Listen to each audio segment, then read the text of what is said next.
All right, we are continuing our study of the book of Exodus here on the listener's commentary. And in this recording, we're going to be looking at Exodus chapters 28 through 31. It's a large chunk, and in it, we are continuing to listen to God give Moses instructions for the tabernacle and the priesthood.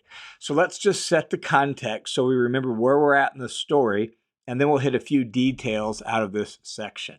Moses, if you recall, is on Mount Sinai. God has actually come down in a theophany to the very top of the mountain with thunder and lightning. His glory is so great, the text tells us, that the mountain itself shook.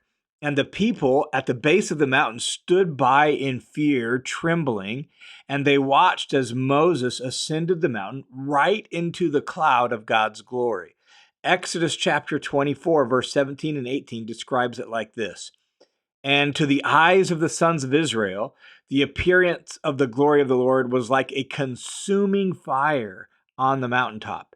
Then Moses entered the midst of the cloud as he went up on the mountain, and Moses was on the mountain for 40 days and 40 nights. So Moses has been up on the mountain now for a while, and God is giving him the instructions for both the tabernacle and the priesthood. And we looked at most of the instructions for the tabernacle in our last recording. These instructions continue here in this recording, specifically focused on instructions for the priesthood, for ordaining Aaron and his son as priests, and what they will wear as they carry out their priestly duties. And then it wraps up with a few more items that are necessary for priestly service in the tabernacle. So we begin in Exodus chapter 28 with clothing for the high priest. It reads like this.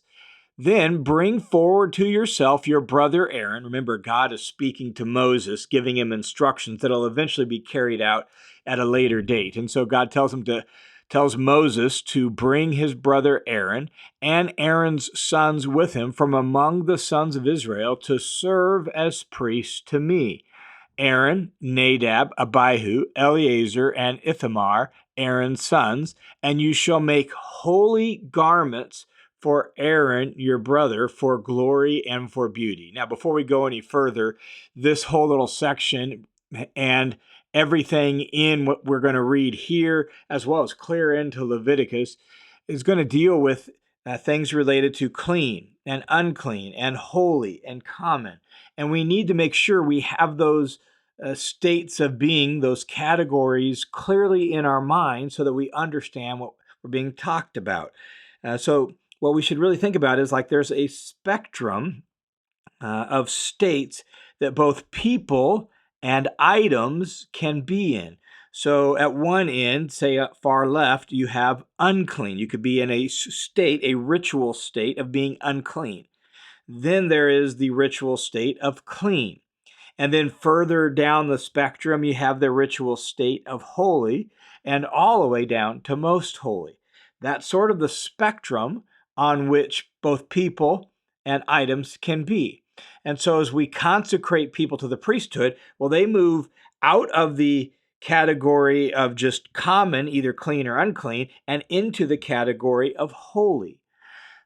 Common things can either be unclean or clean. Holy things are in a different category altogether. So we have to keep that in mind. So you're going to make holy garments for Aaron, for your brother. These are garments that are specifically consecrated for service in the tabernacle. They're holy because holiness pertains to God alone, and they're going to be in service to God himself. So make for your brother holy garments. You shall speak to all the skillful people whom I have endowed with a spirit of wisdom, that they make Aaron's garments, who will be the high priest, to consecrate him, that is to set him apart as holy for service to the Lord, that he may serve as a priest to me. Now, then from there, it lists off the various parts of the garments they need to make as holy garments for Aaron as the high priest. So you're going to make a breastpiece, an ephod, a robe, a tunic out of checkered linen, a turban for his head, and a sash to go around his waist. They shall make holy garments for your brother Aaron and his sons so that they may serve as priests to me. And then it's going to describe how each piece of item needs to be made. And so we're going to get now instructions, just like we got for the tabernacle.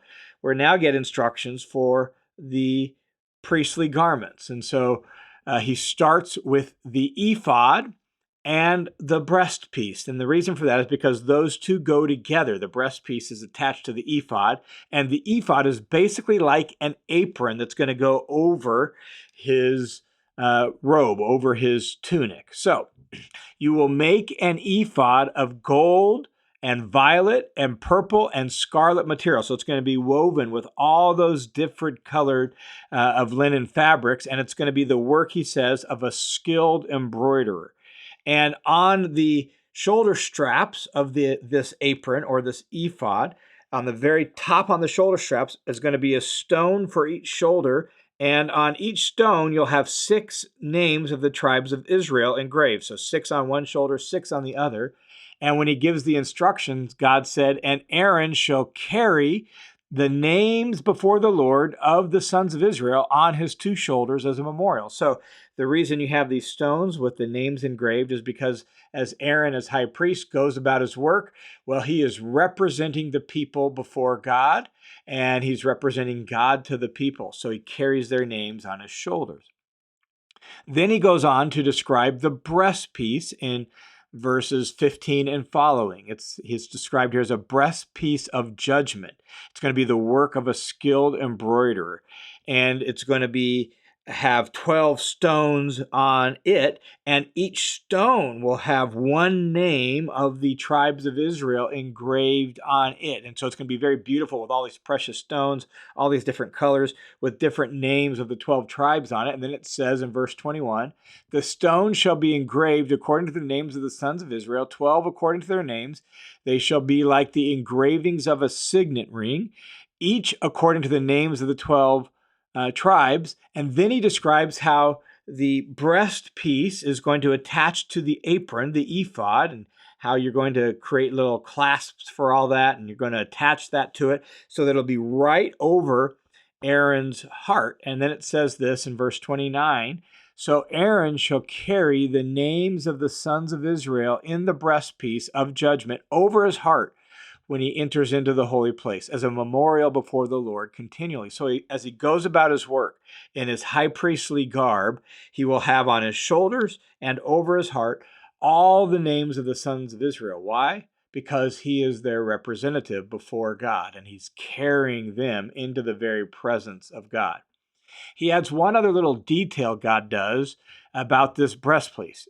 He says, "You shall put into the breastpiece of judgment the Urim and the Thummim."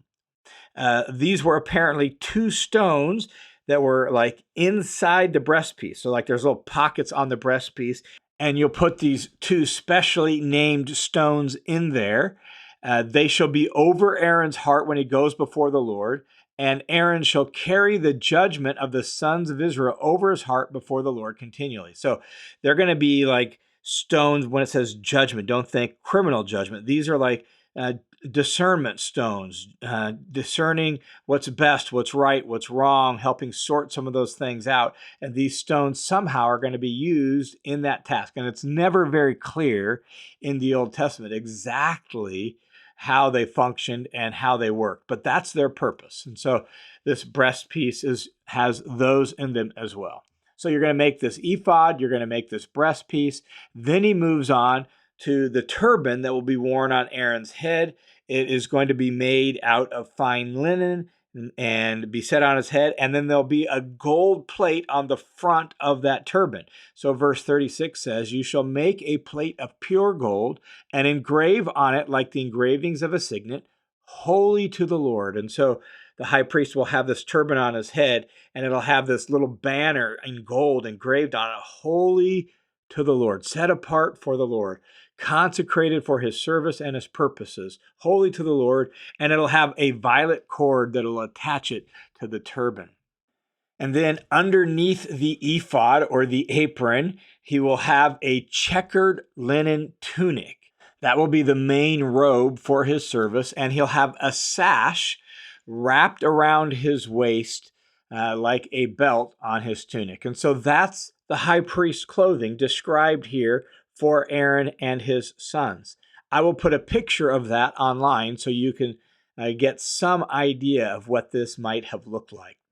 Now, after describing the high priest clothes, you have the regular priestly clothes that they will be used in the daily service of worship by the priest. And so in verses 40 and following, they're described with how the tunics will look for them and the sashes around their waist, as well as the turban for their head. And all of this is said to be for glory and for beauty, as a way of setting them apart as priests for glory and for beauty in the service to the Lord. Now, after the instructions for the clothing for the priest, in chapter 29, what we get are instructions for ordaining them to the priesthood. These will be the instructions not only for this original ordination, but it's the way all future ordinations of priests in Israel will be carried out as well. So we see that in chapter 29, and it comes to us in three parts. Chapters 29, 1 through 35, describes the atonement and consecration service for Aaron and his sons. Chapters 29, 36 through 37 gives us the atonement and consecration ceremony for the altar itself. It's got to be set apart as holy. It can't be common and can't even be clean. It needs to be set apart as holy to the Lord. And so there's a service for that. And then in 29, 38 through 46, we get the instructions for daily burnt offerings that are going to begin once the tabernacle is set up, and they're going to go all the way out through Israel's history. And so daily burnt offerings in 29, 38 through 46. Now, keep in mind that this is just the instructions from God to Moses on the mountain. The actual week-long ordination service is carried out in Leviticus chapter 8, and then day one of full tabernacle operations begins in Leviticus chapter 9. So here, God is giving Moses the instructions for all of that. So chapter 29, 1 through 9, describes how on the day of ordination, they're going to put those special priestly clothes that were just described on. Then beginning in verse 10, he tells Moses what to do for the ordination service. There are some offerings that need to be performed as part of the ceremony of ordination. So 29 verse 10 says, "Then on that day of ordination, after Aaron and his sons are all dressed in their priestly garb, then you shall bring the bull in front of the tent of meeting." So the tabernacle will be set up. Aaron and his sons are all dressed in their clothes. Again, we'll look at this in detail in Leviticus chapter 8. And you bring a bull with Aaron and his sons. They're going to lay their hands on the head of this bull. They're going to and almost lean on it with some weight as a way of identifying with this bull. This is their bull. It represents them, and they are bringing it, and in some sense, identifying with this bull. So they're going to bring this bull, lay their hands on it, and slaughter the bull before the doorway of the tent of meeting. And then they're going to take some of the blood of that bull, and they're going to put it on the horns of the altar, and they're going to sprinkle the rest or pour out the rest of the blood at the base of the altar. And they're going to perform all of this as, in verse 14, a sin offering, or maybe better called a purification offering.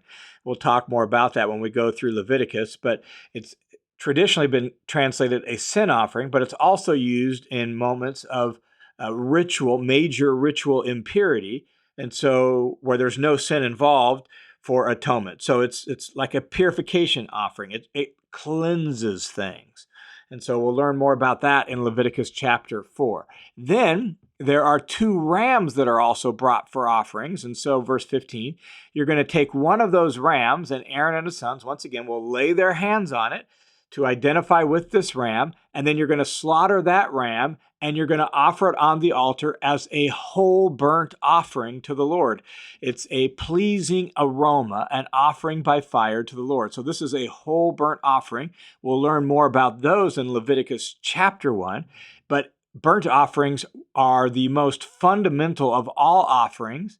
They are for atonement, as well as sometimes like an exclamation point on your thanksgiving and praise, sort of like almost a multi-purpose offering. So they're the most basic fundamental offering that's for atonement as well as for thanksgiving and praise. So as part of the ordination service, we offer not only a purification offering, but a burnt offering.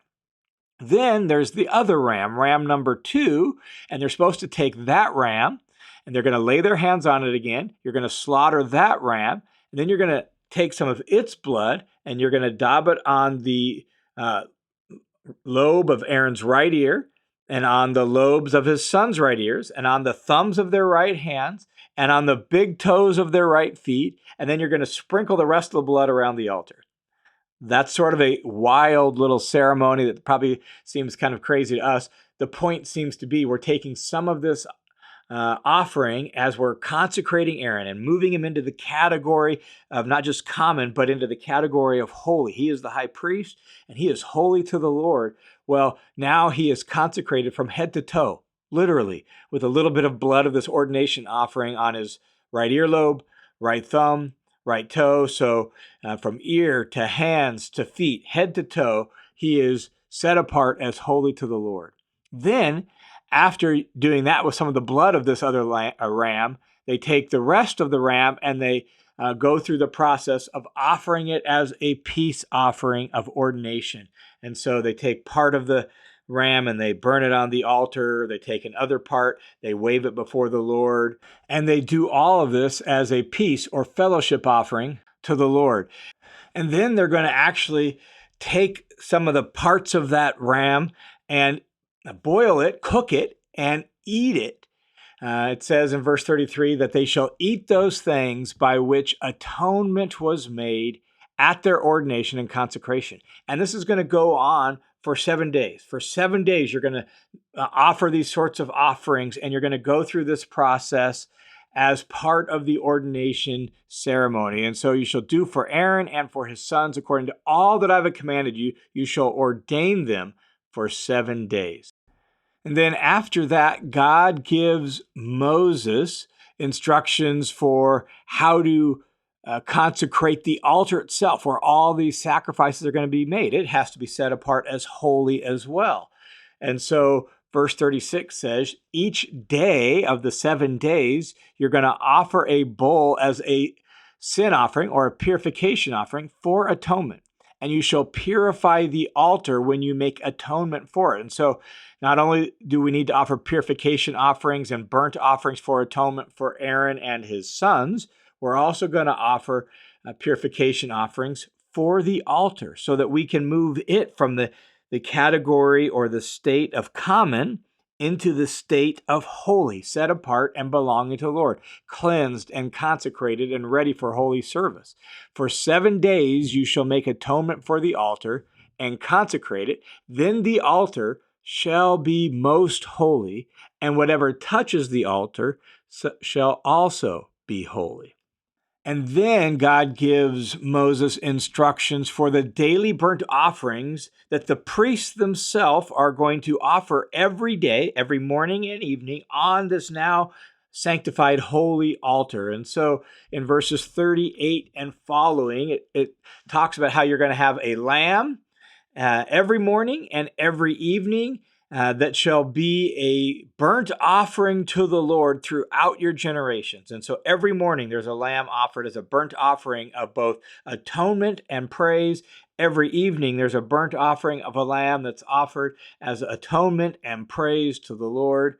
And all of this will be part of sanctifying not only the people and the priests, but all this will be part of their worship and consecrating the tabernacle as well. And God says, when doing all of this, setting up the tabernacle, ordaining the priests and consecrating them, and then going through your regular daily worship, God says, as a result of all that, I will dwell among the sons of Israel, and I will be their God. And they shall know that I'm the Lord their God, who brought them out of the land of Egypt, so that I might dwell among them. I am the Lord their God. God and Israel has entered into this covenant relationship, and now God is giving instructions for how they can have a appropriate sanctuary for him, a royal tent by which he can dwell among them, and a priesthood who can make atonement and be consecrated to the Lord. And so God now will dwell among them in the tabernacle. And so to wrap up his instructions to Moses, God returns to giving Moses instructions for the few remaining items of tabernacle furniture. And I think part of the reason there was a delay in giving these instructions here is because these items are going to be central to the priestly work and part of the daily priestly work. And so now that we've explained how Aaron and his sons are going to be consecrated as priests, we're ready for these final few items of tabernacle furniture. And so the first one to get described is the altar of incense that'll be inside that first room in the tabernacle. Remember, when we described in our last recording the instructions for the tabernacle, you have in that room a table with some loaves of bread on it, and you have a lampstand. Well, right up against the veil between the first room and the inner sanctum, if you will, of the tabernacle, right up against that veil, there's going to be this little altar of incense. And Aaron and his sons, every morning when he trims the lamps of that lampstand, he's also going to make sure that there's incense that's burnt, that is burnt before the presence of the Lord. And this shall be, it says in verse 8 of chapter 30, a perpetual incense before the Lord throughout your generations. Don't bring any strange incense on this altar or burnt offering or meal offering. You're not going to do that. You don't do any burnt offerings here. You don't do any meal offerings here. All you do is burn incense here, and it's got to be according to the recipe that God will give them here just in a little bit. Now, once a year, verse 10 says, you shall make atonement on the horns of this incense offering. Once a year, Aaron shall make atonement on it with the blood of the purification offering of atonement once a year. This is in reference to the Day of Atonement, which will be described in detail in Leviticus 16. So once a year, he'll daub a little blood on the horns of the incense offering. But other than that, it is a place of burning incense every morning and every evening. It is most holy to the Lord. Then the Lord also spoke to Moses, chapter 30, verse 11, saying, when you take a census of the people, this is an interesting little interruption, it seems, but it's all pertinent to the operation of the tabernacle. That's why it's here. When you take a census of the people to count them, then, verse 12, chapter 30, each one of them shall give a ransom for himself to the Lord when you count them. Here's the important thing to notice. Verse 12, when it says you will give a ransom, literally, the word ransom is the same word that's been translated atonement throughout. That's why in verse 16 of chapter 30, it says, you shall take the atonement money. They are related words. So this ransom literally is like an atonement tax. And so whenever you take a census of the people, you'll actually also take an atonement tax from them. And that atonement tax will be used, verse 16 says, for the service of the tent of meeting. It'll become money to help the tabernacle have the funds to keep operating and thus be a memorial for the sons of Israel before the Lord to make atonement for yourselves. So now you have a census tax that is also an atonement tax to help the tabernacle continue to operate. Then after that, God gives Moses instructions for the bronze wash basin that will be out in the courtyard that the priests will use to wash their hands. It's a practical need when you're doing all this butchering of meat and slaughtering of meat. They need to wash. It's also a ritual need so that they can be ritually pure. And so they're going to wash regularly so that they do not die, it says in chapter 30, verse 20. Why? Because they need to be clean when they come before the Lord. All of this is a way of honoring the Lord's holiness, honoring the Lord's greatness. So come before him in ritual purity, and part of that is washing in this wash basin. Then God gives the recipe for the holy anointing oil that you're going to use to anoint the tabernacle and all its implements. So you're going to make an anointing oil. Here's the recipe for it. God says in verse 22 through 25, And then after giving the recipe for the oil, he says, you shall anoint the tent of meeting with it, and the ark of the testimony with it, and the table and all its utensils, and the lampstand and its utensils, and the altar of incense. In other words, all the implements for worship are going to be anointed with this holy anointing oil, again, as a way to set them apart so that they may be most holy to the Lord. And whatever touches them will be holy. You shall anoint Aaron and his sons also with this holy anointing oil so that they may be priests. All of this, again, is keeping that spectrum in mind, designating these things in the category of holy and most holy. So they're not just common or profane. That's what profane means. Profane simply means common. They are in a different ritual category, and that ritual category is holy, set apart to the Lord. And then one other item is needed for the tabernacle, and that is the recipe for the incense that will be offered on the incense altar. And so in verses 34 through 38 of chapter 30, God gives Moses the recipe for this incense. It's supposed to be the work of a perfumer, a skillful mixture.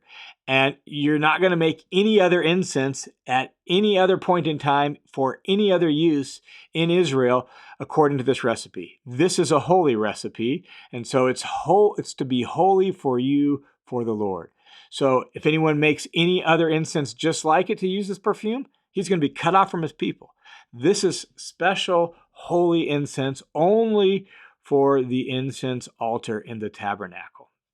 Now, at this point in chapters 25 through 30, we have all the building plans for the tabernacle. We have all the patterns for the priestly garments. We have all the recipes for incense and oil. We have everything we need to build a holy sanctuary for the Lord, a royal tent palace for God himself to dwell among the people of Israel, and for worship then to begin as the nation of Israel. And so now all that's needed is to build all the parts and to weave all the fabric and get everything ready to set this thing up. And for that, there needs to be some general contractors. And so in chapter 31, 1 through 11, the two general contractors that God has appointed for this task are named Bezalel and Aholiab. They're going to be the general contractors, and they're going to make everything according to all that God has commanded Moses. And so then these instructions end almost where they began at the end of chapter 24. We have a description of the Sabbath. Now we come back to the Sabbath, which will be a holy day, a sign of the covenant between God and his people. And so they need to set that day apart as holy. Don't treat it as a common day. It needs to be treated as a holy day to the Lord. And so in chapter 31, 12 through 17, God gives Moses a reminder and instructions about the seriousness and the holiness of the Sabbath day. And then verse 18 ends and says, when he, God, had finished speaking with him, Moses, on Mount Sinai, God gave Moses the 2 tablets of the testimony, tablets of stone, written by the finger of God. And so God engraved a copy of the book of the covenant, or at least the 10 words, the 10 commandments for Moses, and another copy for himself. These are going to be the 2 copies that are going to enshrine and codify this covenant between God and Israel.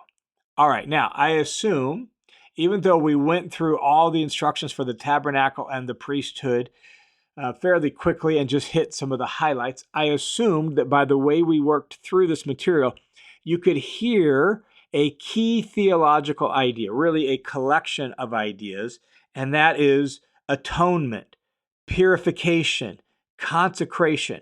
That collection of ideas is just baked into every aspect of the tabernacle and the priesthood. People are being cleansed. Sacred items and sacred furniture are being cleansed. People and items are being consecrated and purified and set apart for holy purposes so that they can come before the Lord. And again, we just have to have that spectrum of ritual states always in our mind as we read through this, because it was just embedded into their way of thinking in the ancient world. It's not embedded into ours. And so you have common things that can be either unclean or clean. Then you have holy things and most holy things that have to be treated in a special sort of way because they are consecrated to the Lord as holy. And all of this cleansing and consecration is happening in connection with sacrificial offerings and with blood that's being sprinkled in certain places and daubed even on earlobes and thumbs. And there's even an atonement tax, this ransom or atonement tax that's to be paid. It's going to cover the operating costs of the tabernacle, but it's described with the same word as atonement, right? That happens via sacrifice. And so everything in these instructions, then everything that's going to continue once the tabernacle is set up, everything on an ongoing basis communicates the need for atonement, the need to be cleansed, the need to be consecrated to the Lord, and the cost of that atonement and purification of bulls and rams and lambs on a regular basis. And all of this is a shadow of what lies ahead, a shadow cast by a much greater reality, a shadow cast by a much greater priesthood and a much greater sacrifice, a shadow cast by a much greater atonement and a much greater cleansing or purification. And we'll talk more about all of this in Leviticus. But for now, just listen to what Hebrews chapter 9 says. With all of this about tabernacle and priesthood and ordination in mind, Hebrews 9 writes, beginning in verse 11, "But when Christ appeared as a high priest of the good things having come, he entered through a greater and more perfect tabernacle, not one made with hands, that is not of this creation, and not through the blood of goats and calves, but through his own blood he entered into the holy place, tabernacle, for all time, having obtained eternal redemption. For if the blood of goats and bulls and the ashes of a heifer and sprinkling of those who have been defiled sanctify for the cleansing of the flesh, how much more will the blood of Christ, who through the eternal Spirit offered himself without blemish to God, cleanse your conscience from dead works to serve the living God?"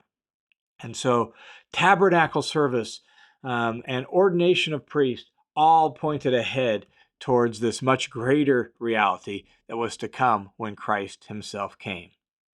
All right, thanks for tuning into this session of the Listener's Commentary on the Old Testament. The Listener's Commentary is a listener-supported, crowd-funded Bible teaching ministry that's only possible because of the generosity of dozens and dozens of people just like you. So thanks a ton to all of you who make this ministry possible by your faithful support and your prayers. And if you have been challenged, encouraged, built up by this ministry, could I just invite you to prayerfully consider joining the team of supporters so that this ministry can continue to grow, reach more people, maybe by the grace of God be translated into more languages so that more people can learn and live the Bible. Easiest way to do that is to go to listenerscommentary.com, click the Give button, and that'll redirect you to my page at World Family Mission, where you can put in a dollar amount if you want to make it a recurring monthly donation. Check that little box that says Make This Monthly. All those funds will come this way to help the Listener's Commentary continue to grow and impact more and more people. Thanks a ton for your support.